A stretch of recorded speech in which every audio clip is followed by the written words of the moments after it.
namaste, welcome. My name is Deepak R. Khemani and I am one of the co-founders of Bloom. Bloom, an idea that was birthed during the time of the pandemic.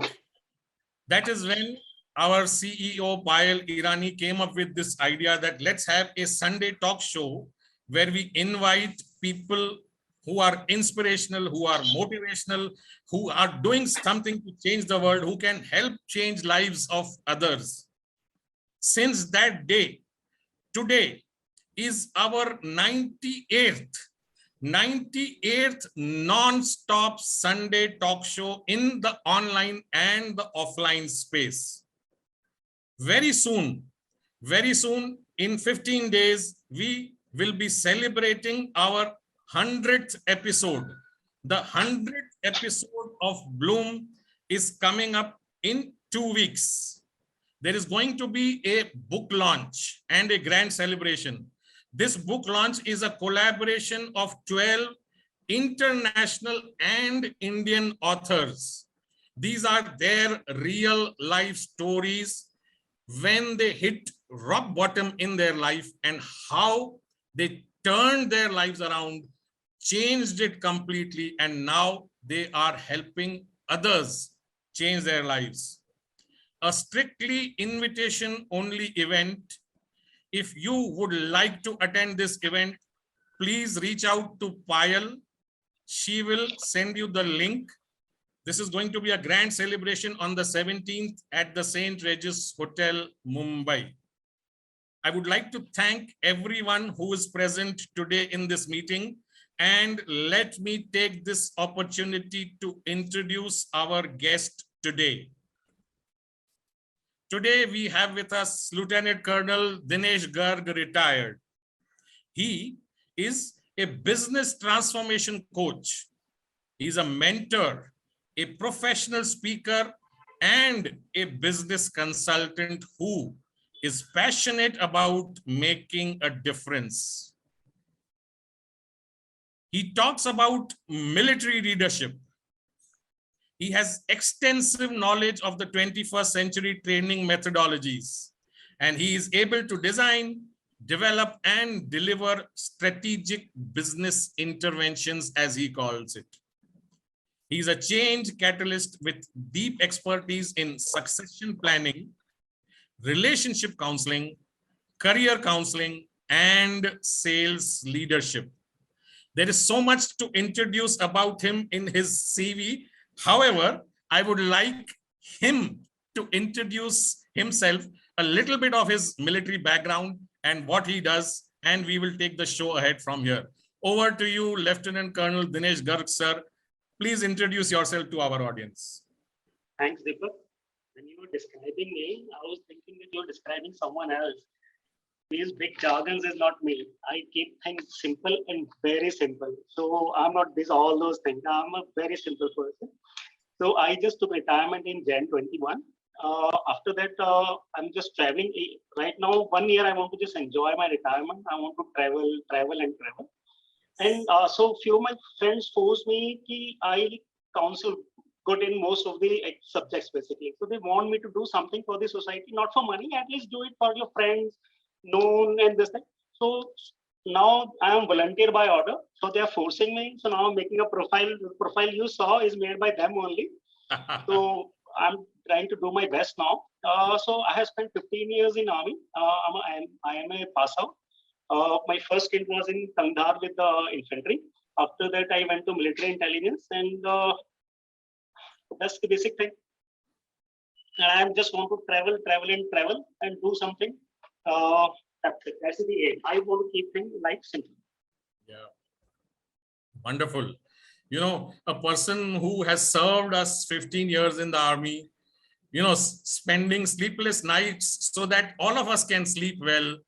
First, let me take this opportunity to thank you and everybody else in the armed forces who see to it that we are protected and we sleep well. Thank you so much for what you have done for our country. Let me start with the Q&A. Yeah, please. What is this term called military leadership and how is it different? See, I'll tell you, there are say 50 lakh soldiers and 135 or 140 million civilians. So this broad bending you will not find in any other profession in entire world. So there are, you are a civilian or you are a Fauji. So there is Yes. a reason behind it because we are different. People sometimes say, ki, no, you should be something, someone else when you are out of uniform. We cannot be. Our personal and professional life is intermingled.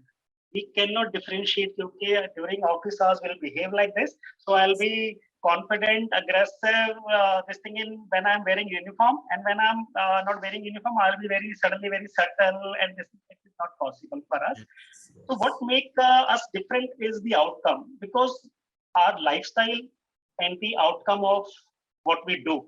So if, when a civil leaders do something, it affects the economy, their livelihood. But whatever we do, it affects the life. It actually is a matter of life and death. That's Yes. what makes us different from others, and that's why this is such a big broadbanding. And military leadership is actually the pinnacle of leadership, if I say, if I take the liberty to say this, because the basic raw human nature is to preserve life. Yes. And we are asking that person to just give away that basic uh, uh, live that basic to preserve your life. He has to give his life knowingly. He will give his life for a cause. And where the army, the military, or the defense forces, they are different from the civil leadership. Yeah. And we are different in, if you say the day-to-day life, in day-to-day leadership matters, we are a bit different. So, for example, we have a clear-cut objective. Don't believe if we even go out of the camp area, so there is a clear-cut aim. Okay, why we are doing this? So is तो फौजीज even sometimes we say कि यहाँ से खड्डा खोदो, वहाँ पे खड्डा भर दो, यहाँ खड्डा खोदो, वहाँ खड्डा भर दो. But there is a reason behind it also. So nothing is without reason or aim actually. So that is the one of the this thing. Second is we take decision and we take the full responsibility of it. We don't pass the buck at all. If this is my doing, I'll take the full responsibility. That's it. No ifs and no buts in that. Yeah. And then we have to live a exemplary life. I'll give you an example. So whatever I wear, or how I behave, how I talk, outside office, when I'm in uniform, outside uniform, everything I do, it has an effect on the morale or the behavior of my troops. So Yes. we cannot say कि अच्छा मैं आज I'll drink and I'll behave like a youngster out when I go outside. No, I cannot, because if my men see me like this, they will not respect me. So Yes. we have to live a life of example 24 into 7. There is no respite of that. Yes. And character. Character is what makes the biggest difference. For me, it is the one of the most important difference. Because see, in civil, in politics, if you see now, there are a lot of corrupt politicians and everything, but even then millions of people follows them. But in Yes. army, if my senior is corrupt or his character is not good character, then I say character, it doesn't, it means his integrity, his honesty. I will Yes. not die for that. How can I die for this guy who has no character? As simple as that. I may die for my regiment, but I definitely will not die for him. So character plays a very important role in army's leadership. And then in army, we go beyond our duty. So people in civil, they also do their duty. There's no denying it. There are people who go beyond call of duty. But in army, it's a norm. It's not an exception. Whatever we do, it is about duty. So if you see now, we don't give duty that much importance. Even in our constitution, duty is just okay. You cannot do anything about it. It is just given there. But for us, duty is everything. We can die for actually our duty. Imagine even if 50% of us just do our duty, the world will be a better place to live actually. Yes. And there is one more thing I must tell you that in army, the one difference is we go into details, minor details. So at all level, it's not at the junior level. At all level, we go into the details. I'll give you one example. So there was an operation where there was a man whose there's two stitches of his boots were broken. So it was just ignored. Ki nothing will happen. You know. Achha, Deepak, can I use some Hindi words in between also, because Oh, then it will yes, make it yes, much please better. go ahead. Oh, yes, Okay. yes. Because I was afraid that I saw that US thing, so I thought, oh, sorry, I cannot do that. Okay. So that operation was a long operation. It was planned for months. So what happened when the operation was, they carried out the operation. So after some time, that boot, it gave away, and the guy got the frozen feet and Frozen all. food. So, Frozen food. yeah, so he has to evacuate from there, and 4 men, 5 men needed to evacuate him. So imagine, just because that one stitch, the entire operation was shelled because of that cold bite and everything. So small details matters. That's why in army, when we give orders, when I was in training, so we used to think, why we have to give orders at that lowest level, because this guy will carry water bottle also. Later on, we realized that everything matters. If you see that, have you seen that movie Black Hawk Down? Yeah. So in that Black Hawk Down, one chap, he didn't took the night vision goggle because he Yes. said it is not required, and their entire team got ambushed, and later on they realized that was the biggest mistake. Yeah. Small thing matters in army. So these are the basic things which keeps us different from others. Yeah. Yes. I mean, nobody can say that, my experience is greater than what a army person has seen over his entire career. You touched upon, making decisions on the spot, split-second decisions. Yes. And sometimes these decisions could be, shooting down a terrorist or somebody who is on the other side. Now, how does it feel to an army man taking somebody's life? Of course, we are fighting for our country. This person is an enemy. We have to take him down. But as a person, as we have been brought up, how does it feel to an army man when you are actually killing someone, another human being? There are two ways to look at this. One is, say, if someone is a bit more intellectual person and he thinks on those lines, it is never easy to take someone's life, as simple as that. But you have to do it because it's your duty. Because if you will not kill him, he will kill you, and he will kill innocent civilians also, and everything. The only issue is one should not enjoy killing. Killing is a necessity. That's why we do it. We don't enjoy killing. Yeah. Very well said. You don't enjoy killing. You can't become a mass murderer, somebody who was on killing at whims and at your fancies. You are killing somebody who, if not killed, not only can he harm you, but he or she can harm other innocent people. Yes, well said. I just want to add one point here. What I have seen in my experience.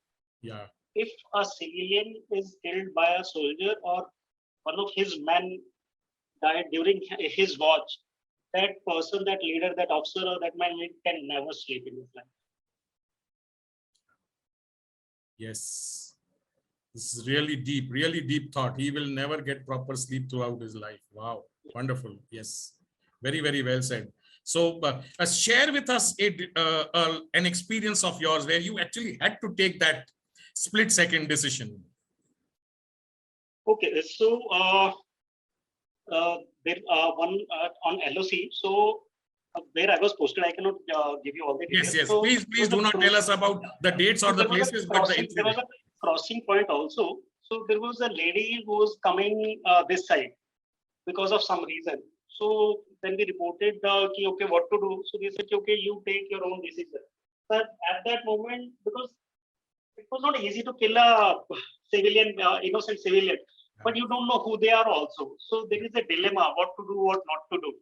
So at that moment, I decided, okay, we should not shoot to kill. We will just give warning shots on everything, but we will not shoot to kill, basically.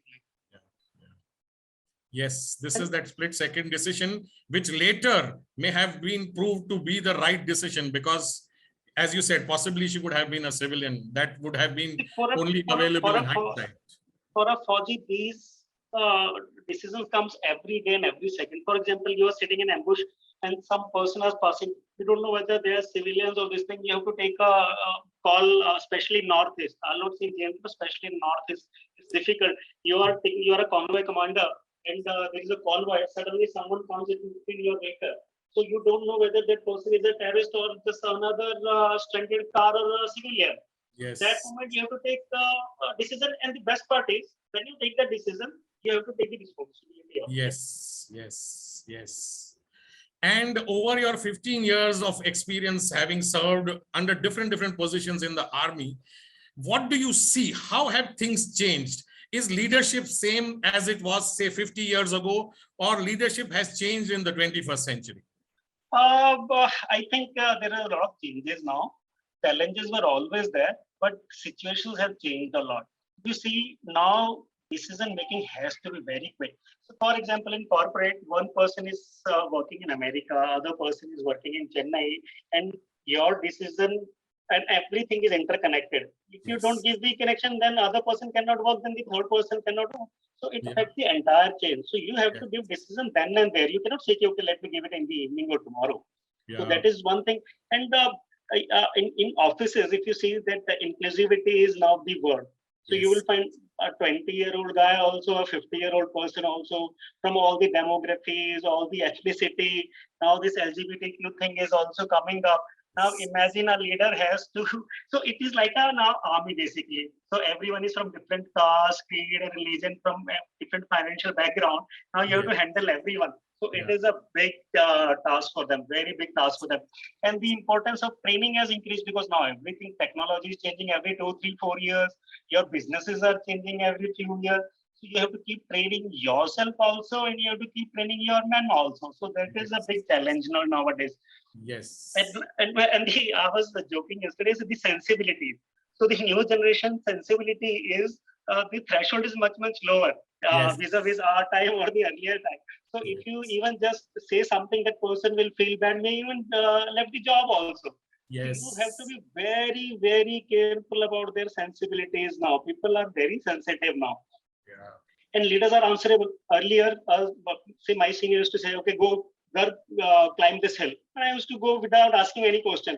Now I'll ask him, sir, why you want to do this? Why you want to send me there? I'll ask 10 questions now.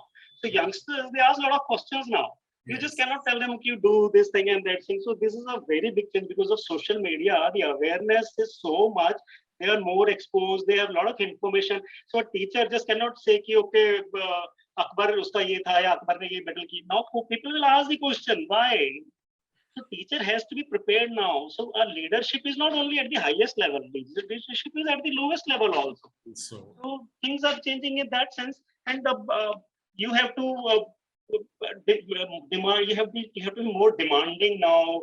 So you have to be not only as a leader, you have to work as a coach, also guide also. So for example, as a co-founder, you have to guide and mentor your employees also. You just cannot say, okay, our job road chale jao. No. So you have to be a mentor also nowadays actually. So a yeah. lot of changes has come up now. So And I just, yeah, please go ahead, yeah, please. please. I'm done. So I just wanted to take what you was saying into the military or the army space. As a person who has just joined, and he's listening to all these orders from his superiors, from his seniors, does he ever stand up and say, "नहीं मैं ये नहीं करूँगा," या आप मेरे से ऐसे बात नहीं कर सकते? How does that happen?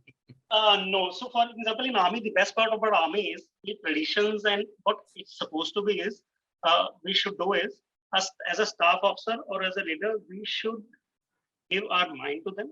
Okay, so this is this. Once the leader has taken the decision, it is their baby. Then I'm no one to question, no one to doubt. Simple. But yes, as I should not be yes man.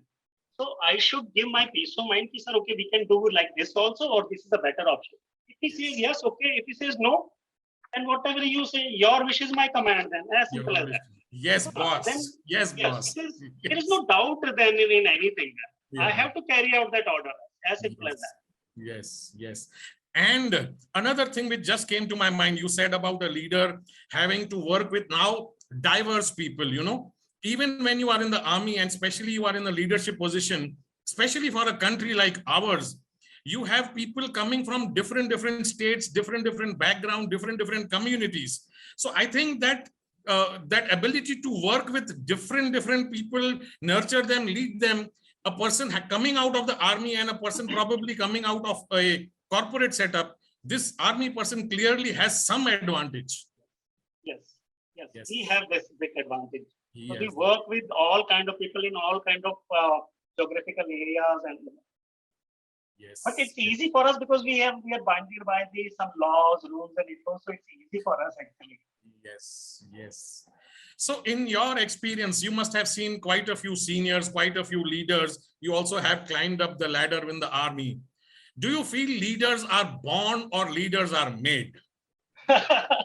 So if you ask my mom, she will say, ki, okay, Dinesh, he is not a leader. He used to roam around naked and he doesn't know anything. Even now, I don't know anything. So, see, it's a yaksh prashn basically. Yeah. There is no answer to that. For example, if I look more into that, I'll get more questions also. So we'll take two examples.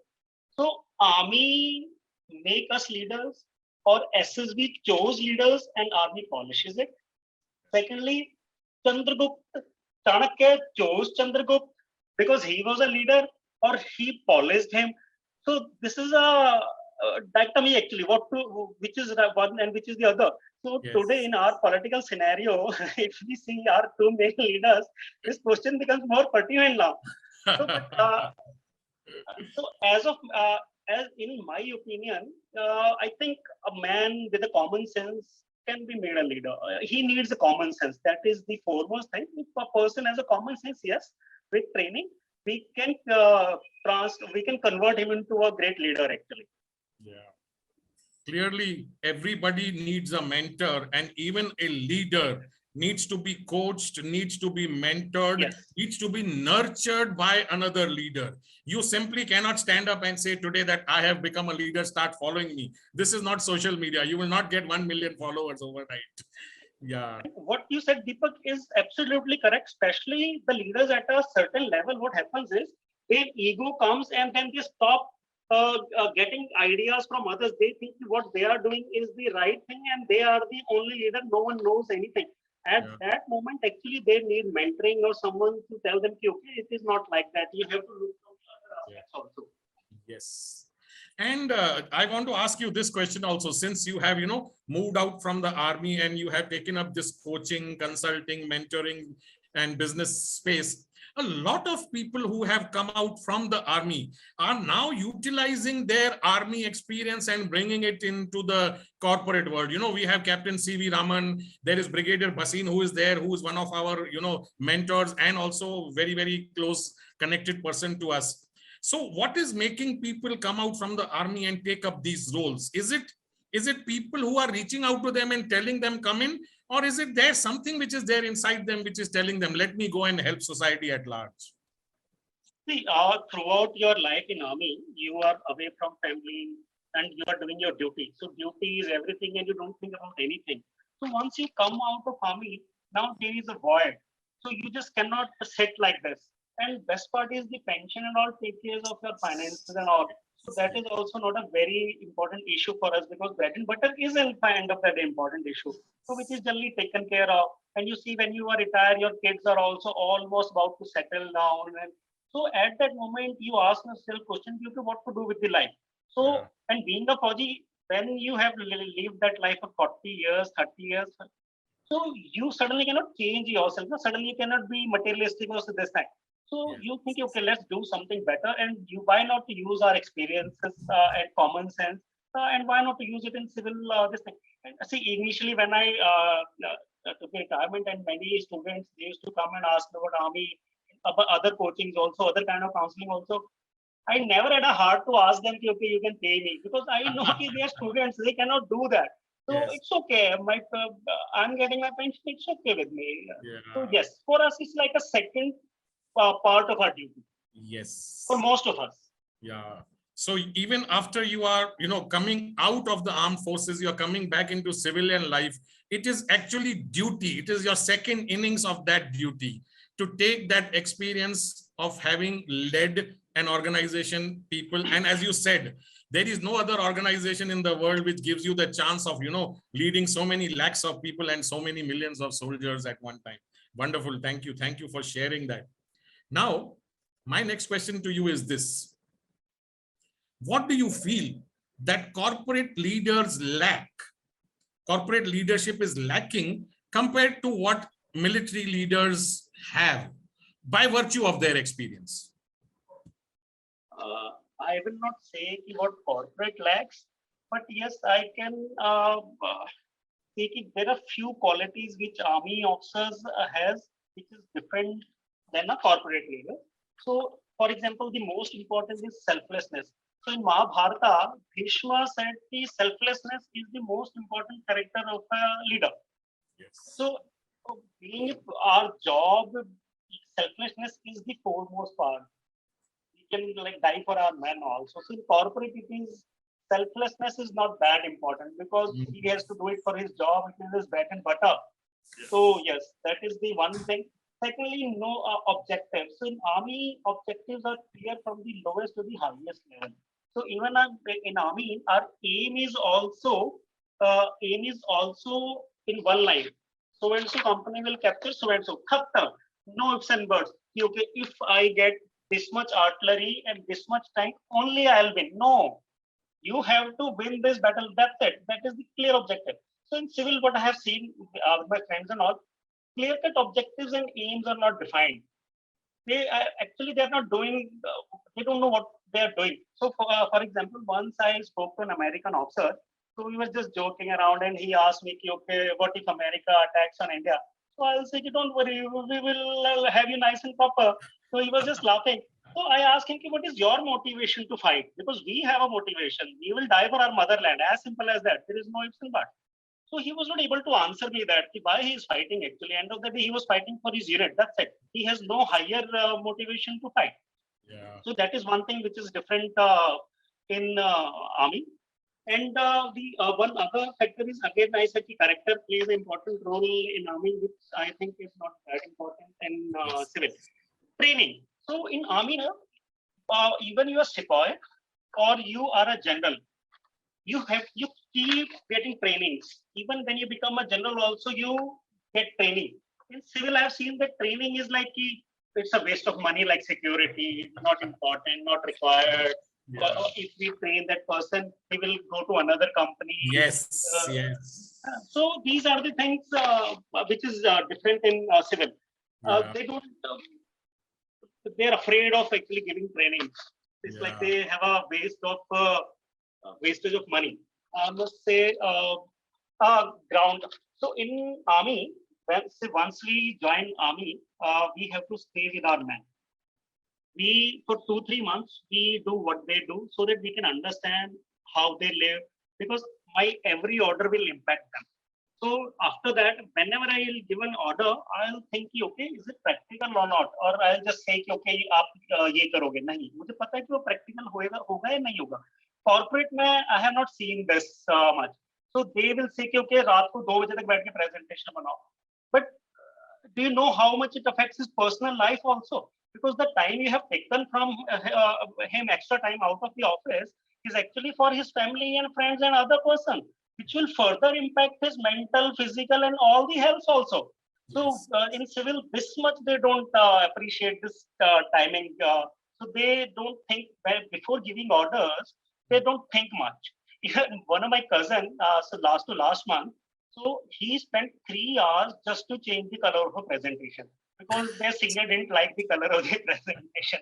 So I was laughing and laughing and laughing. What is this going on?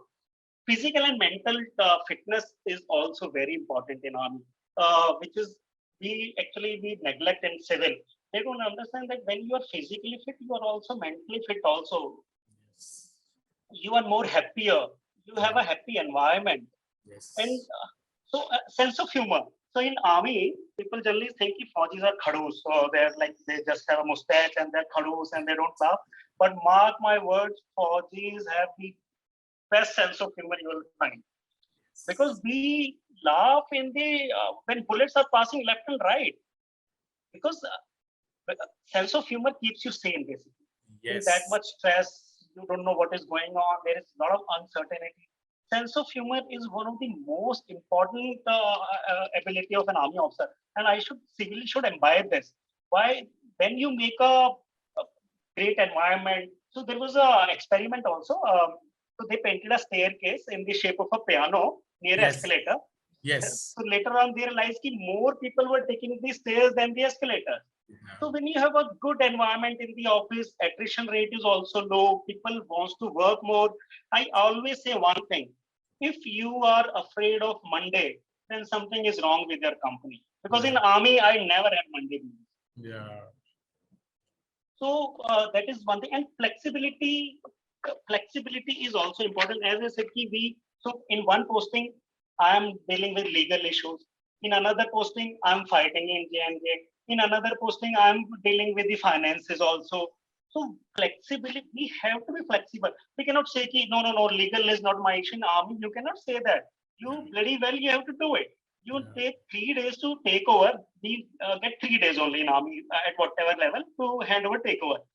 Now you have to do the legal part also. But the best part is we keep getting training also out of that. So they will send us for some training. But yes, we have to do the legal thing. We cannot say no. So this versatility part in army is quite good. And this is coming up in civil now also. Earlier, those coders, we used to think that they are geeks. Chashma lagaya, they don't know anything. Tell them to do in their room, they're happy. But no, coder now is a yoga enthusiast. He's a traveler. He writes blogs. He is versatile now. So that is what leader nowadays have to take care of these things more. Yes, yes. Wow, wonderful. So much insights. And coming to training and, keeping yourself physically fit. We all know, I'm sure we don't understand the amount of training and the physical hard work which is needed to stay fit and, fine to be there in the army and to keep on moving up the ladder. What are your views on this question? There are countries, there is Israel, there is Singapore, there is China, South Korea, where once you become 18, 2 years of military service and training is compulsory. It's not there in India. Of course, it's not there. Do you feel if this was done, if every youngster went through that rigorous process of training, of that physical fitness, we would actually turn out better citizens, better Indians, and better leaders? What are your views? Definitely, it helps, no doubt. I myself had NCC for almost 3 years. So it definitely helps, and you are motivated actually. You are a motivated lot. But if you see the practicality in India, it's not that feasible, our population and other things. But yes, the NCC is there, and there can be another organizations which should be made and which should work on these lines. Because end of the day, you have a ready force actually with the nation, which can be helpful in any kind of. So you can even give them training, disaster management trainings also, sort of things, which is should be part of their curriculum. But those people who wants to join government job, so after getting their appointment letter, every government employee should come for 2 years, because it will give a common purpose, and when they talk to each other, they will share the stories of army and all. It is easy to work after that, and they will be more cohesion actually, entire government machinery. That can be done. Yeah. And one question on a personal level, when you spoke about your mother, when a mother has a young son who is out there, at the border fighting terrorists, she doesn't know what is happening with him, kabhi bhi raat ko 12 baje phone aa sakta hai aur pata nahi kya ho sakta hai. What is going through a parent or a wife or even a child of a person who is serving on the border in the army, in the armed forces? Very good question. Actually, people generally don't go into the psychology of these things, frankly speaking. My take on this is the parents and wife, they are always in constant fear, especially when an officer or a Jawan, when they are posted in J&K. I've seen ladies initially when there were a lot of terrorism in J&K, they used to keep breath every second. They lost so much of weight. So you cannot do anything about it, yes. But one thing we should do is, we generally, what I have done is, I have never told my parents what I'm doing. We always used to tell them everything is okay. We are sitting here, khana kha rahe hain, aaram se baith ke, aaram se aaj walk karke aa gaye hain, lambi walk karke aa gaye hain. So we never used to tell what is going on. So एक बार my dad calls me, okay, in your sector some firing is going on. So I told him, okay, they say there is a firing in bomb blast in Haryana. So should I be worried? So it is like it is 4 hours, 5 or 10 hours far. So you have to tell them. And the best part is, don't call them every day and tell small things to them. It makes them worried. So tell them everything is okay, and we are coming soon. obviously they will be in tension. They are parents. The day parents are, they become parents, tension starts. Yeah, yeah. And there is this concept of brotherhood, in the armed forces. पता है मेरे साथ जो मेरी team है, we will all take care of each other. We will take a bullet if required for my friend or my colleague if needed. How is that bonding built? वो कैसे होता है? I mean, how does that happen? It starts with the training. Once you go through the hell together, it binds you like anything. We have seen each other naked in most of their vulnerable situations. See, the best part of army is you see the extreme of both the ways, of the best emotions and worst emotions also. Yeah. So when you see a person naked in that sense, the bonding is very strong. You say, I can die for you. After that, when they go to their respective units and regiments, then that bonding of regimentation, the ethos of regimentation, and that platoon and that company, I'm from Bravo company, he's from this company. So every level you are connected to one or the another level. So yes. Okay, I'm from this platoon. Then okay, I'm from this company. Okay, I'm from this regiment. Okay, I'm from the, this army. At every level, you have something where you attach yourself to the other. See, in end of the day, in army, you have to fight because of each other. Yes. In war, you don't fight for something else. You just fight for the regiment. It's for your man, your buddy next to it, for your company, for your regiment. You fight for these things. So these things, you can do anything for them. And in army, sports also plays an important role. You play sports with them when you are posted in JNK, and when you are seeing death also together, it also binds you together a lot. Because at that time, your family is not there, your friends are not there, no one is there. These are the men who are there for each other. In fact, most of the time they are there for them. Entire life, they have seen the same faces. They stayed with them. Actually, I mean, since you have actually served in those locations, tell us what it is like, serving in Ladakh on the glacier, walking 24/7 connected to each other by a chain, and kaisa hai? I mean, how difficult is that? How do army men lead such sort of lives? So I was never been to Siachen, but yes, I was on LOC 14,000 height. It has both the things. So we started enjoying that also in a way. You see that nature at its best. You have to enjoy everything, because you cannot say कि अरे मैं कहाँ आ गया, कहाँ फंस गया मैं आके. You have to enjoy those things. And we have to enjoy those things also. So for example, on our post, the rations and everything is difficult to get those things. So we used to get dry ration and all, especially when there is snow and roads are 4 months. So whenever any guest used to come, so it was a rare to see someone's new face basically. So we were so happy कि okay, someone came. So we used to give them jam pani, so a spoon of jam in water, warm water, and you mix it, make it a cold drink. Yeah. So you make different dishes for them. So for example, once I was going on a long patrol, so there was at least 8 to 10 posts in between. So the best part is, so there is a Jat Paltan ki post, so they will give me a halwa. If you go to some Sikh Paltan ka this thing, they will give you churma or something. When you go to Bihar regiment ki kisi post, they will give something else. So you keep eating, you keep talking to them, and you keep moving. So you have to enjoy those things. Those moments you have to enjoy. Yeah. And, this, I mean, when you are going through all these difficulties, if you could use that word, this is what is creating that gold, is creating that diamond out of that coal. This is where that leader is being born. He or she is being polished so that he can take higher and bigger responsibilities. Once again, let me take this opportunity to salute you and all the people who are doing this for us. A question on the civilian side. We've seen Bollywood movies about army, about wars. How are these movies different from real life wars? They are as real as colleges in Yash Johar's movie. They are not. You just forget when you actually want to compare army with this thing, just forget the Bollywood. I must say, 2-3 movies are quite near to that.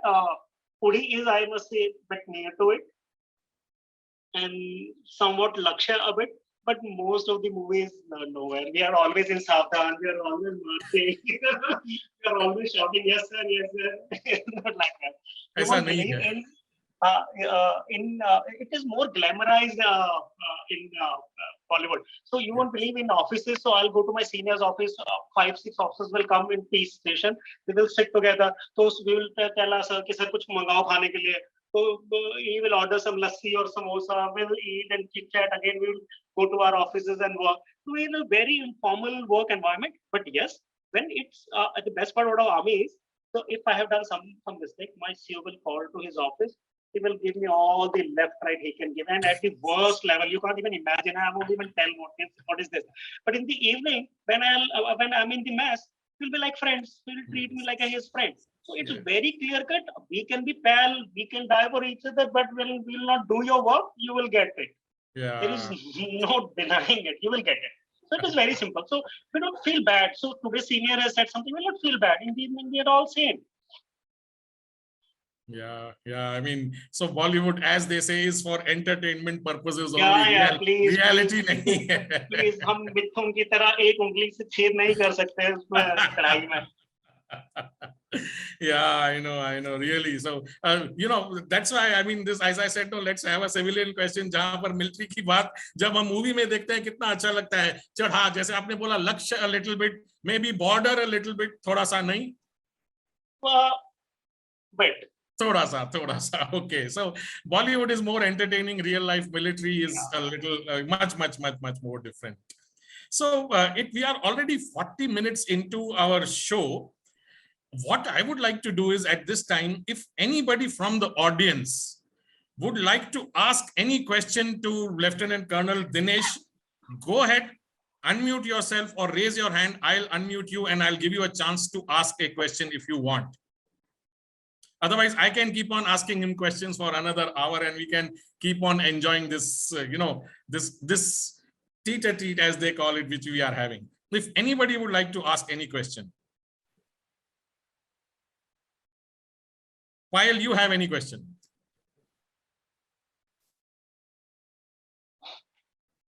So my question to you, Dinesh ji, is what is one thing which you want to be known for? What legacy would you like to leave for your mentees and for your family and for how would you like to be known for? One thing. Man with a vision. Man with a vision. पायल, इनके बाल अभी तक काले हैं, आप legacy पूछ रही हैं, अभी तो बहुत सारे साल है.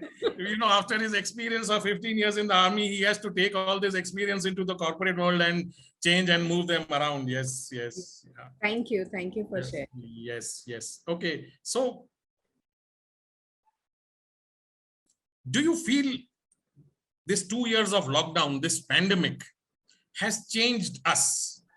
And did that change anything in the army, armed forces, and how can we take that experience and put it into leadership and the corporate world? Things have changed, no doubt about it, and there are two kind of changes. One is temporary. So, for example, when we are in a hospital, so we keep thinking, okay, so when I leave the hospital, I'll do exercise, I'll be very religious in that, I'll call every relative, I'll do this and I'll do that. But the moment you come out of the hospital, everything goes for a sense. So the same thing happened with the COVID also. Many people thought you will do this, you will do that, but still they are not doing anything. But yes, the one thing you see that people are valuing more, small things they are valuing more, family they are valuing more. They are less materialistic now vis-a-vis the earlier time. And stress has also increased a lot. So army, why army survives is we have a clear-cut culture and SOPs also. So this culture, SOP, the camaraderie, the trainings, so it keeps us sane, which is also required in civil. So in civil, suddenly we have never seen such kind of time. So how to cope up with it? So they have to arrange some kind of trainings, more trainings that now required in corporate to cope up with this stress or this kind of change. Now in army, we are not divided into pockets, so we are always together. But in civil, what has happened is there are teams which the leader has never even met also. Someone is sitting in Guwahati, someone is sitting there, they have not seen their faces also. So they have to manage those teams also. So it is much difficult in civil now vis-a-vis army, because army is running only same principle and same SOPs, and nothing much has changed with us basically. But in civil, yes, a lot of change has come, and they have to cope it up with well, and they have to do, especially with the training, new cultures. They have to create new cultures, and morale is the foremost thing. See, I'll tell you one thing. In army, in civil, when I came to civil morale, I have never heard anyone talking about the morale. But in army, whatever you do, latest weapon, your food, your respect, your hospitals, anything and everything in army percolates to only one thing: to keep the morale high. As simple as that. Everything. It is for the morale. But in civil, I have never heard of this thing. So in civil, the morale, they have to work for the morale of their employees. New generation, see, earlier what happened is our needs were basic. But this new generation, they are very high on Maslow's pyramid. They are not just satisfied with the pay. They want more. Yeah. And this COVID time, leaders have to understand that they need more. So they need more motivation, hope. They need more hope. Okay, everything will be fine. There will be no fear of losing their job next day. So there is a very famous experiment. You have heard of that jungle rat experiment where the rat was drawn in 1 hour or something. So after that, the scientists gave him some food, or they took him out after 2 hours. So what happened is that rat got hope. Okay, after some time, someone is going to come and pick me up. You know, for how many days that 56 hours that rat swam, 56 hours. That is the importance of hope and morale, which we actually don't consider. So in civil, these two things they should focus more now. Because attrition rate is also because of low morale also. But the leaders are not able to understand their employees in that sense. Yeah, I mean that Imagine, rat example reminds me of that saying, डूबते को तिनके का सहारा भी चलता है, कोई rat बेचारा, भागता रहा, swim करता for so many hours, knowing that at point कोई ना कोई आके मुझे बचाएगा, somebody will come and pick me up. Yeah, morale. I mean, really, such a small word which has such a large, such a deep meaning, and keeping up the morale of your employees, of the corporates, I mean, really makes a big difference. And I just want to take off one question from there. We know that, during times of stripes, during times of civil difficulties, military and paramilitary forces are brought into towns, into cities, into states to keep everything in order. What do you think is that thing which the normal police isn't able to do, but जब लोग सुनते हैं कि military आ गई है, सब धड़ाम करके रुक जाता है. क्या है वो? What is it about the military that? Frankly speaking, this is something we should not be proud of. Any country should be running on the basic infrastructure which has everything in place. Army is a thing which should always come in last. Be it America or China, they only call army when it is the last. I think slowly, country is also changing because of the NDRF is also there now. And we have a crunch of resources also. It's a vast country, so that's why we call armed forces a bit earlier. But see, we have a system and everything in place. In army, if you have to mobilize the entire division of say thousands of people, we will do it. But in civil, to mobilize one person to another person in the same city, you have to go through a lot of channels and all. So we have to cut short these things, and we have to make some SOPs where with the clear-cut duty, clear-cut responsibility, and clear-cut accountability. There is no accountability actually. अगर आज एक बाढ़ में अगर खड्डा सड़क पे उसमें गिर के किसी की डेथ हो गई, there is no accountability in that. The moment you fix accountability till the lowest level, then you will sort out. Then you don't need army for all small things actually to make a bridge also. Yes. And just one question. I mean, I'm sure you must have seen this with you. Let's say you are an army man in an army uniform, in an army dress, but you are in a civil place, in a civil occasion.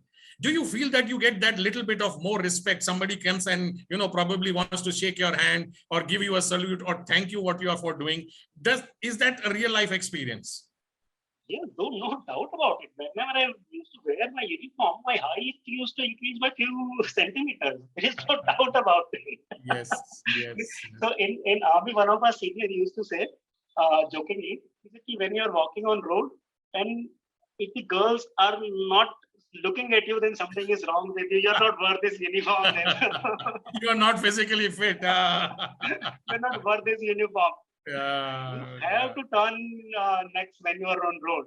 Yes, yes. अगर आपके पास वो काला चश्मा पड़ा है तो एक बार पहन के दिखा लीजिए. I have a Ray-Ban, but that's inside actually. So Ray-Ban is it's like a part of us now. It's part of our body actually. Yes, yes, yes. Why I asked this question is, I remember I was flying in the US, and coincidentally that aircraft was also carrying the remains of a US soldier who had passed away. Everybody in the plane, as soon as they came to know, when the plane landed, everybody stood up. Yes, boss. वो जब तक वो coffin वहां से खाली नहीं हुआ, वहां से निकला नहीं, अपनी जगह तक नहीं पहुंचा, everybody was in the plane. Nobody got up. Everybody waited for that thing to happen, that process to happen. उसके बाद लोग खड़े हुए और बाहर निकले. So that is that sort of love and affection and respect people, army people, or people who are in service, they get. I mean, he probably gave the ultimate sacrifice, passing away for his country. So that is the respect the armed forces get. So again, as I've said, thank you for what you have been doing for us and everybody in the armed forces. I want to add something here. Yes, yes. That is absolutely right. And frankly speaking, no army person wants to be a hero. Heroes are born cruel way. Yeah. We don't even think about that we are heroes, frankly speaking. It is the media and other people who say, civilians who say this. We never even thought about this thing. Yes. And when people say, okay, some people say, okay, we are doing it for pay, or sorry, we are not doing it for pay. When you join uniform, you suddenly, maybe we join for that, no doubt about it. Yes. But once you don that uniform, you suddenly become the other person. And see, when you are fighting in Kashmir, why you're fighting, why you're giving your life for regiment, yes, and for respect also. Okay, when you come back, people will respect you. If they will not respect you, then sometimes you feel, why the hell I am doing this? And when I say respect, you don't have to salute every moment and do this thing. When I say respect, so for example, I don't want to wear helmet. Okay, ठीक है, police वाले को बोला कि यार मुझे नहीं पहनना है यार. कश्मीर में तो तुम मुझे नहीं बताने आते ना कि हेलमेट. तो हमें गुस्सा क्या आता है कि यार वहां तो हमें कोई नहीं बताता आते, यहाँ पे suddenly you are nothing. So everybody is talking about law. There is no law there. So small thing, which if you respect us, that's more than enough. Yes. Respect, that's it. You don't have to salute every time we go, nothing else. If you just give us respect, we are more than happy. We don't want anything. We don't want to be a hero. Yes, yes. And as a leader, they say that leaders have this knack, they have this eye, कि यहाँ पर मैं कोई देख रहा हूँ, ये junior है, इसमें कुछ तो भी spark है. Let me mentor him, let me coach him. Has that ever happened with you when you were young? किसी ने देखा कि नहीं, दिनेश में तो कुछ है यार, दम है, इसको कुछ मेंटर करते हैं, कोच करते हैं, या जब आप उस लेवल पर पहुंच गए, were you able to identify people कि इसमें कुछ है, leadership qualities है? ऐसा हुआ है कभी? Yes, that is the best part out of army. So the moment you step into your unit, your plan for your grooming, your succession and everything starts from then and there. They will groom you accordingly. They will see, okay, what you are lacking into that. That's why you have an overstudy, an officer, he will guide you about everything. This is the best thing about army, decentralization of power and creating leaders, and leaders at the lowest level. So for example, a CHM, company Havaldar Major, he will have the same leadership quality as a general, because leadership is leadership. It's not at what level you are. Okay, if I'm a CEO of a company, I'm a better leader, and I'm just a manager, I'm a lower leader. No, sorry. You can be a better leader than a CEO actually. So in army, leadership is at all the level, because in army, clear-cut distinction is there. Okay, whose responsibility is next? So for example, in war, if one officer dies or one appointment dies, who will take over? That person knows he will take care, so he has to be ready. So I always say that generally in army, we say that you have to be two-up ready. So for example, if I'm a company commander, I'm a major, I should be ready to take care of a job of say at least a colonel, minimum a colonel, a CO, or a brigade commander. At least I should know the battle till that level. So two-up level. So one should always, in civil especially, one should always take one up, one should be ready to take one up this thing. Or regarding that finding spark and this thing, in army, yes, if you have something in you, you will do well. Army people will pull you up, they will not pull you down. And specifically see that someone to mentor and all, I think in army you don't need that. Your regiment already does it. And as it is, you keep moving from one place to another. You are not at one place all the time. So, but yes, and the best part is army, we keep learning from all the seniors. So for example, we are sitting earlier, so we are never used to even allowed to speak when seniors are talking. So we just used to listen to their stories, how they behaved, how they did this thing, how they handled their situation. So slowly on the job, we keep learning that. See, leadership is not something it's not an appointment or a level you want to achieve. Okay, first this will come, this will come. Leadership is a way of life. Slowly it becomes part of you and you keep learning it throughout your life. But in civil, yes, it is very important in civil to find someone with a spark and guide them and mentor them. This is very important because I've seen a lot of talent go on wasted because of this. Sometimes, see, in army also it happens. I'll give you one example.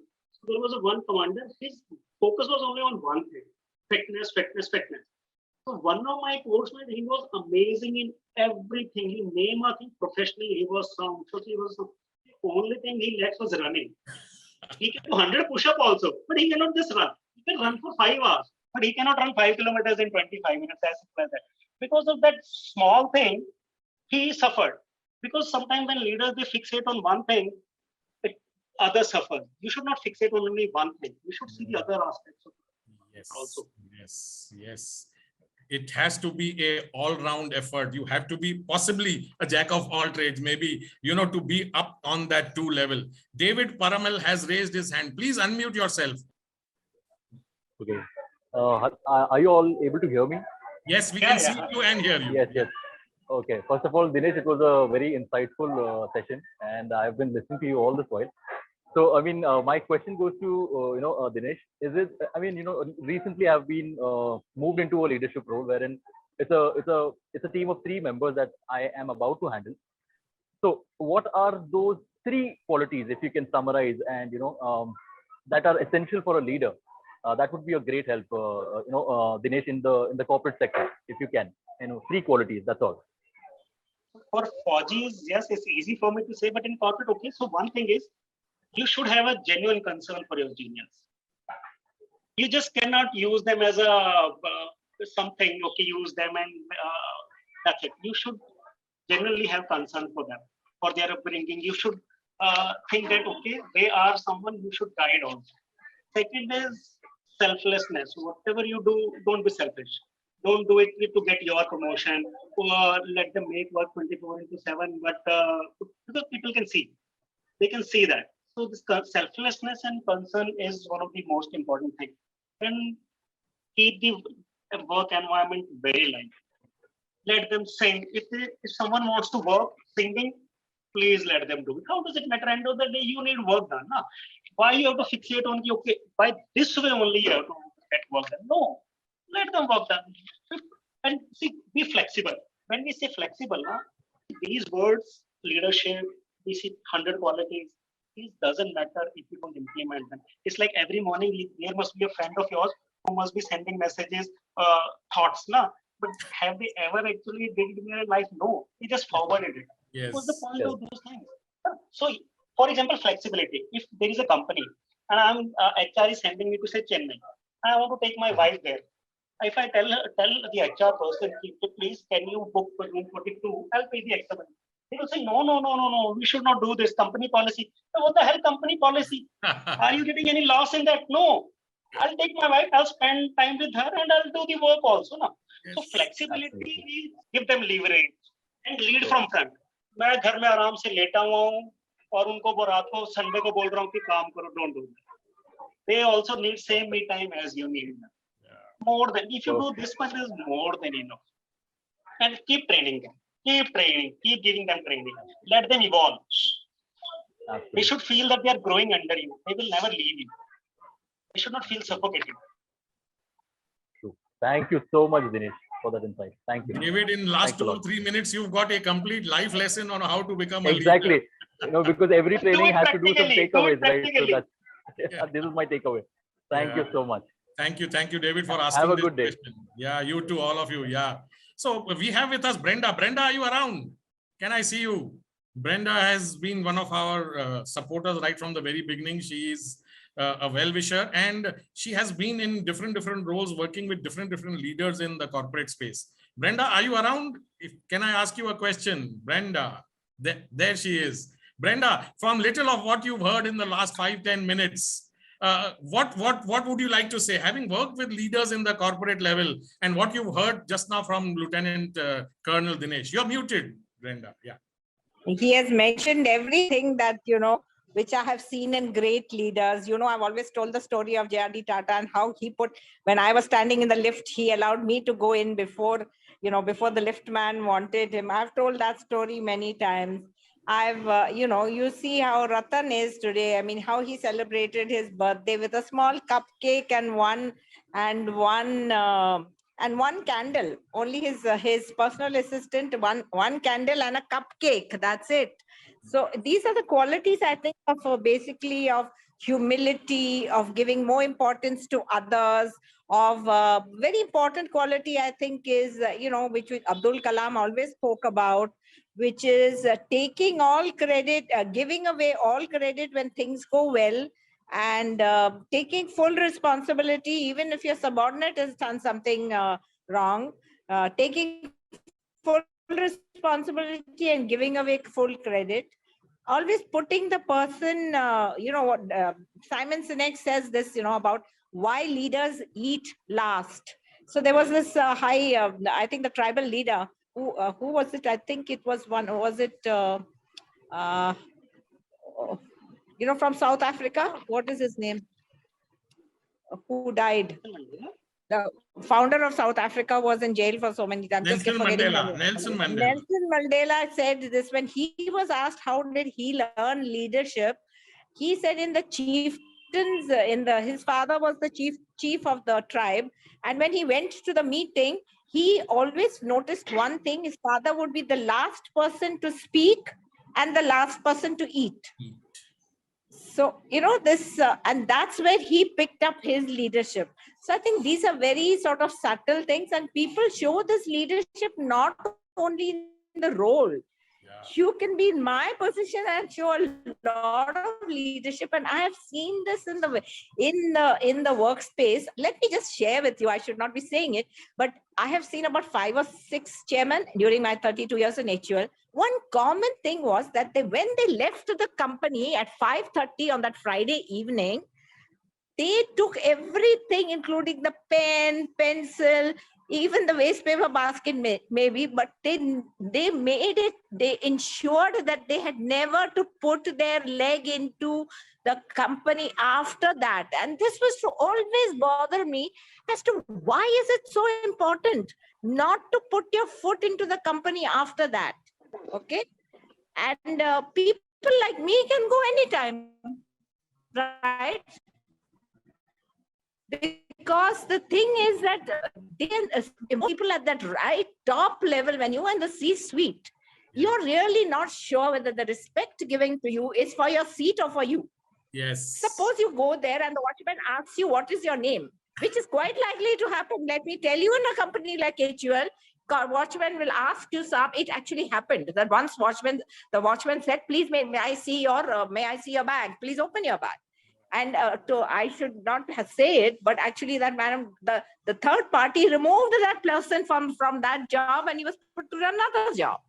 Okay, so these things happen. But a Brenda can go anytime, a Merlin can go anytime. And because the watchman will, even if I don't have my card with me, they'll say, ma'am, chalo yaar, I will take you inside. So that is the kind of thing which makes you, you don't have to be, you can be a leader at any level, as he has said. Yes. You really can be a leader. And for instance, there are some people, I remember Dr. Varadarajan, I think, or was it P.L. Tandon? When he left, he had I don't know whether he had a Merce or what it was, Mercedes or whatever it was at that time, but he had come with the driver. He came for the farewell function. When he was going, he gave back the car. He had brought his Fiat with him and he drove it away. Okay, showed something. Yeah. Yes, wonderful. Great sharing. Thank you, Brenda, for sharing your experience. Having worked in big corporates with different big real leaders, that clearly matches with what Dinesh is trying to tell us. Before we close, let me take this opportunity once again to announce the 100th episode of Bloom, happening on the 17th of July at St. Regis in Mumbai. It's an event which is only by invite. If you would like an invite, if you would like to attend, Payal has shared her phone number in the chat. It is 961-999-7807. 961-999-7807. Reach out to her and you can be one of those lucky ones who gets a chance to attend this full day 100th episode of Bloom. Before I wind up, let me take this opportunity to thank Lieutenant Colonel Dinesh Garg ji for taking time out on this Sunday afternoon, sharing his experience, his vast experience of 15 plus years in the army, and what he is doing to now help change the corporate and business world. Definitely, we would like you to be back again on this show and be involved in Bloom in some format or the other. We will definitely connect with you and we would like you again on another episode of the Sunday Bloom Talk Show. We have completed 98 episodes today, 100th episode celebration coming up. Stay tuned. It is 1:36 on a Sunday afternoon. Our family is waiting for us. Yes, go ahead, Dinesh sir. Go ahead. Say what you I want. want to. There was an officer. He was a bachelor. So once he was checking his documents, and it was written that he's married and his wife was a bachelor. So he sent a letter to Army headquarters stating that you are a bachelor. So please update your document. So later on, he got a reply from Army headquarters. Okay, it's a cumbersome process. So please find a girl named Pooja and get married. Thank you so much, Dinesh, for sharing. Our family is waiting for us on the lunch table on a Sunday afternoon. Thank you everyone for joining in and hope to see you again on the 100th episode of the Bloom Talk Show. God bless us all. Take care and see you soon.